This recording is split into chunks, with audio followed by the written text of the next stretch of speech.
Coming up on Grafter Weekly. Tool theft continues to hammer the trades and people are reaching breaking point. The construction industry's taken another hit, with costs rising at the fastest rate since 1997. And what started as a routine job in Hull turned into something out of a pirate film. Let's dig in. Starting with tool theft, because there's actually a lot happening at once here and it all connects. Jack Roberts is 20 years old. He started landscaping when he was 14, built up a business and employs 5 workers. On the 30th of March, somebody broke through the skylight of his converted barn in the early hours and stole a huge load of tools, then smashed up his van on the way out. Up to £30,000 in tools and income gone like that. Durham police reviewed the CCTV, did house-to-house inquiries, forensic work, then closed the case. All lines of inquiry exhausted. Jack said, "Tools can be replaced, but I have that responsibility on my shoulders for their mortgages, their families. That rests on me to keep that money coming in." That's a 20-year-old lad carrying his employees' mortgages on his back, and the case is closed. The mad thing is that this is just one story. There's thousands out there across the UK. In 2025, 92% of construction firms said they'd experienced site theft. And when tools do get taken, 94% are never recovered. Then, in January this year, the Met found the stash. A construction firm reported tools stolen from a site in Tilbury. They'd fitted trackers, and officers followed it to a property in Ilford, East London, and found rooms absolutely rammed. 10 lorry loads of stolen tools and machinery. Estimated value, £2 million.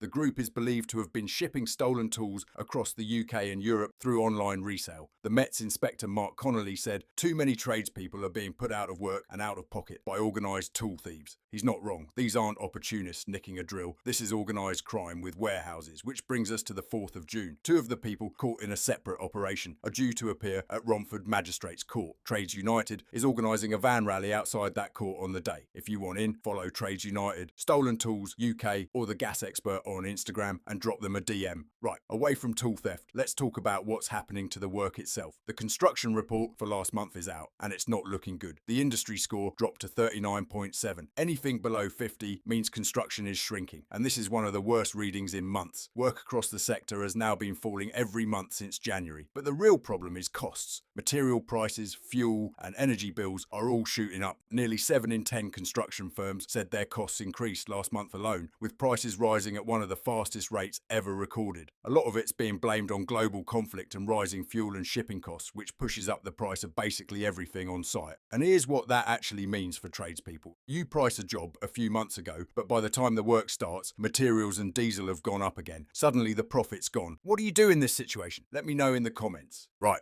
Enough of the bad news. This one's for anyone who's ever dug up anything crazy on site. John Jacobs was grafting away in Hull, digging a trench when his machine suddenly hit something solid underground. His first thought was an unexploded World War II relic, which is pretty reasonable on a British building site. But when archaeologists checked it out, they discovered a huge cast iron cannon instead. Over 8 feet long, weighing more than a ton, and believed to be around 300 years old. Experts think it was once used as a mooring post at the old docks before being buried when the area was filled in during the 1930s. The archaeologist leading the dig summed it up perfectly. People will deposit anything in a conveniently large hole in the ground when it is being backfilled. And honestly, he's not wrong. And if finding a 300-year-old cannon in Hull wasn't strange enough, a construction crew in Belgium somehow topped it. Workers digging foundations for a new building uncovered around 450 medieval stone cannonballs dating back to the 1300s. Then, in a different layer of soil, they found something a bit more worrying. A live unexploded First World War shell. The area was heavily fought over during World War I, so it's not completely unheard of, but finding medieval ammunition and a live artillery shell in the same dig is wild. What's the weirdest thing you found on site? Let me know in the comments. That's all for this week on Grafter Weekly. Have a great week on site. I'll see you next time.